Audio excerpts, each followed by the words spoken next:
Wow! Onion dosa. My choice is always onion dosa. Vegetable dosa.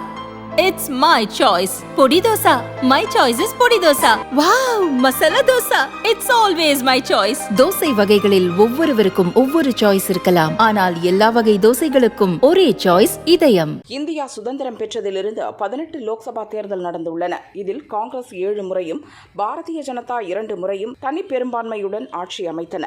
2024 உட்பட மற்ற 9 தேர்தல்களிலும் பெரும்பான்மை ஆட்சி அமையவில்லை. 73 ஆண்டுகால தேர்தல் வரலாற்றில் 32 ஆண்டுகள் கூட்டணி ஆட்சியே நடந்துள்ளது. நெருக்கடி நிலை பிரகடனத்துக்கு பின் 1977 லோக்சபா தேர்தலில் காங்கிரஸ், பாரதிய ஜனசங்கம், பாரதிய லோக்தளம், பிரஜா சோஷலிஸ்ட் என 4 கட்சிகள் சேர்ந்து ஜனதா கூட்டணியாக போட்டியிட்டன. அப்போது 295 இடங்களில் வென்ற ஆட்சியை பிடித்தன. மொரார்ஜி தேசாய் பிரதமரானார். இதுதான் முதல் கூட்டணி ஆட்சி. இந்த கூட்டணி 2 ஆண்டுகள் 170 நாளில் உடைந்தது. பின் இந்திரா ஆதரவுடன் சரண் சிங் 170 நாள் பிரதமராக இருந்தார். அதுவும் உடைந்தது. 1980 தனி பெரும்பான்மையுடன் மீண்டும் இந்திரா பிரதமரானார். அவர் மறைவுக்கு பின் ராஜீவ் பிரதமரானார். 1989, 1991, 1996,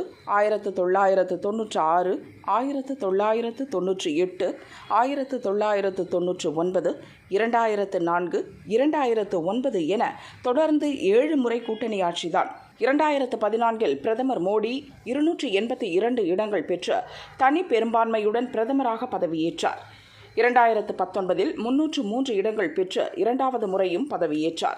இந்த முறை பாரதிய ஜனதாவுக்கு 240 இடங்களே கிடைத்துள்ளன. பெரும்பான்மைக்கு 272 தேவை. இதனால் ஐக்கிய ஜனதா தளம், தெலுங்கு தேசம், லோக் ஜனசக்தி ஆதரவுடன் பாரதிய ஜனதா கூட்டணி ஆட்சி அமைக்கும் என்ற எதிர்பார்ப்பு எழுந்துள்ளது. அடுத்த கட்ட அரசியல் நகர்வுகள் பல மாற்றங்களை ஏற்படுத்தலாம் என்றும் எதிர்பார்க்கப்படுகிறது.